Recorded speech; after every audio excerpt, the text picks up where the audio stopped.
Muitas pessoas nos perguntam se durante a execução do Turkish Get Up com Kettlebell é necessário utilizar a ponte alta.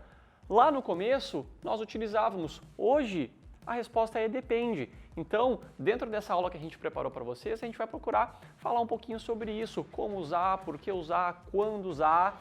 Então, fiquem conosco.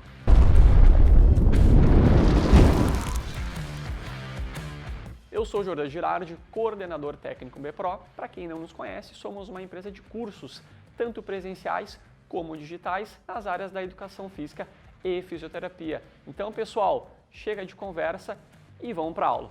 Galera, então hoje aqui para nos auxiliar, nosso treinador Henrique Bayer, o que a gente vai estar mostrando para vocês?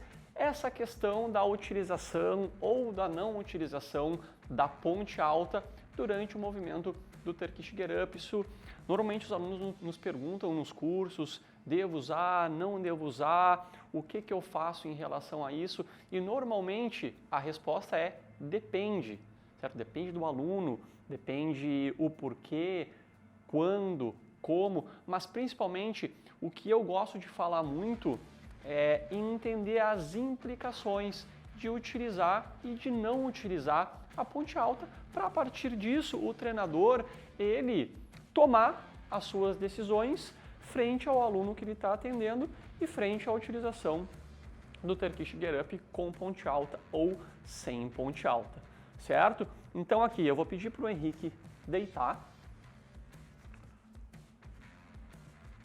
A gente vai demonstrar sem peso, certo? Mas o Kettlebell estaria aqui. Ele está na posição inicial. A partir daqui ele vai fazer o primeiro rolamento, parou no antebraço, vai tirar o cotovelo, ficou posicionado nessa transição na subida do Turkish Get Up. Nesse momento que acontece quando se utiliza a ponte alta, a extensão no quadril e a ponte alta para a partir disso acontecer a passagem da perna e o joelho se posicionar alinhado com a mão para ele dar sequência ao movimento. Retorna lá, Henrique. Volta. Não, calma. Pode voltar à posição inicial. Isso.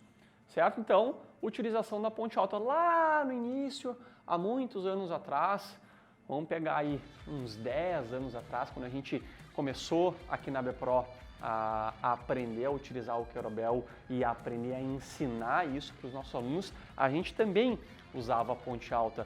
Mas de 2015 para cá, quando nós passamos a estudar e fazer os cursos com a Strong First e a Strong First veio para o Brasil, a gente começou a entender alguns outros pontos, alguns outros detalhes técnicos relacionados ao Turkish Get Up e passamos a não mais utilizar normalmente a ponte alta. E depois eu vou explicar um pouquinho, obviamente, os porquês e implicações de ambas as formas de estar fazendo. Então eu vou pedir para o Henrique fazer da forma como hoje a gente pratica e ensina para os nossos alunos. Então fez o primeiro rolamento, fez a transição cotovelo-mão, ele faz uma flexão do joelho e traz o joelho perto para a partir daí fazer a passagem da perna, certo? Voltou. Então acontece uma passagem de perna ali, digamos assim, em duas fases e depois a gente volta falando alguns pontos para vocês. Então assim, o que a gente pode, de forma simples, estar colocando em mente aqui, raciocinando sobre esses detalhes. Com a ponte alta, fica direto na posição lá, Henrique. Isso. Faz a ponte alta, isso. E volta. Quando eu faço a ponte alta, faz lá e fica. Eu tenho o meu pé em contato com o solo e a outra mão. E eu tenho um torque e uma exigência de força muito maior no ombro que está em contato com o solo, o ombro que a mão está em contato com o solo, descansa. Então, por esse posicionamento, eu exijo mais daquela articulação do ombro que a mão está em contato no solo. Aqui no exemplo é o lado esquerdo, ou seja, com utilização de ponte alta, eu exijo mais de força de estabilização, de escápula, né? Um bom controle, obviamente, das musculaturas que estão relacionadas à escápula, grande dorsal, serrátil anterior, trapézio inferior, para estabilizar esse ombro. Então preciso de técnica para manter a cabeça do húmero bem acoplada na cavidade glenoide, ok? Então mais força, mais exigência para estabilizar o ombro. Essa é uma das principais implicações quando a gente utiliza a ponte alta. E também, obviamente, faço só mais uma lá, Henrique, eu tenho um trabalho aqui de extensão de quadril acontecendo. E o que vai acontecer? Mais força e também para a passagem da perna, um trajeto maior para percorrer. Então tem um componente de controle motor e técnica mais exigente também, tanto para passar a perna na subida quanto para voltar a perna na descida, ok? Ao passo que quando a gente flexiona o joelho, traz a perna próximo ao corpo e daqui faz força nessa perna e naquela mão, naquele braço, a gente passa essa perna de forma mais rápida, um trajeto mais curto de transição, menor exigência lá naquele ombro que está a mão em contato com o solo.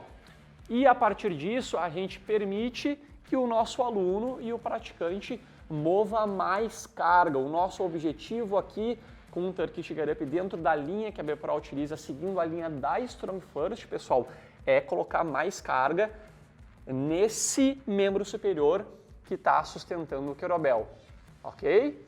Dito isto, pode descansar. Fica, como eu falei lá no início, a critério do treinador, a critério de vocês decidirem se vão ou não utilizar. Por exemplo, eu estou atendendo o meu aluno e meu aluno ele está treinando em casa, agora ao longo, por exemplo, desse contexto de pandemia que a gente está vivendo. E tenho pouca carga à disposição, meu aluno tem um kettlebell, tem 2 kettlebells e são leves e eu quero aumentar a intensidade do Turkish Get Up. Talvez seja interessante estar utilizando a ponte alta, ok? Eu quero trabalhar sem carga e quero realmente exigir esse ombro que a mão está em contato com o solo, quero gerar mais mecanismo de controle sobre a estabilidade escapular para proteger o ombro sem utilizar carga. Utilizo a ponte alta. Eu diria para vocês, em relação à extensão do quadril, qual normalmente é o nosso raciocínio?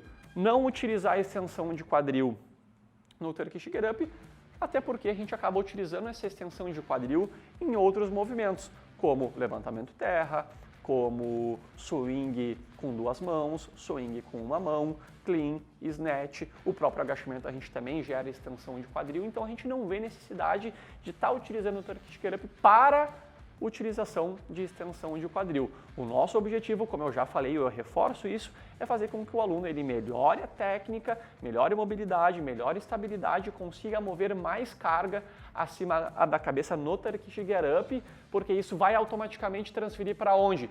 Para um press, para um snatch, por exemplo, até mesmo para um supino, okay? Para movimentos que ele vai trabalhar com cargas acima da cabeça ou como um supino que não está acima da cabeça, mas ele está gerando um movimento de engrenagem de torácica, escápula e ombro, por exemplo. Ok? Então, acredito que tenha ficado claro aí algumas diferenças entre utilizar ponte, não utilizar ponte, alguns porquês. E é a terceira vez que eu estou falando nesse vídeo, eu reforço sempre isso nas nossas aulas presenciais. É muito importante o quê? Esses detalhes são simples, mas que mudam totalmente a minha percepção como treinador no momento de tomar a decisão se vou utilizar ou não vou utilizar esse movimento da ponte alta. Pessoal, espero que vocês tenham curtido o conteúdo que nós preparamos para vocês. Então, nos ajudem, dá aquela moral, curte, compartilha, comenta, deixa a sua dúvida, deixa a sua sugestão, nos ajudem com que esse conteúdo chegue em mais pessoas. E eu quero também fazer um parênteses aqui que esse conteúdo ele faz parte de outros conteúdos maiores que nós estamos cada vez mais produzindo aqui na BPRO, principalmente relacionado a produtos digitais, certo? Então, a gente se encontra em outras aulas, um grande abraço e até a próxima!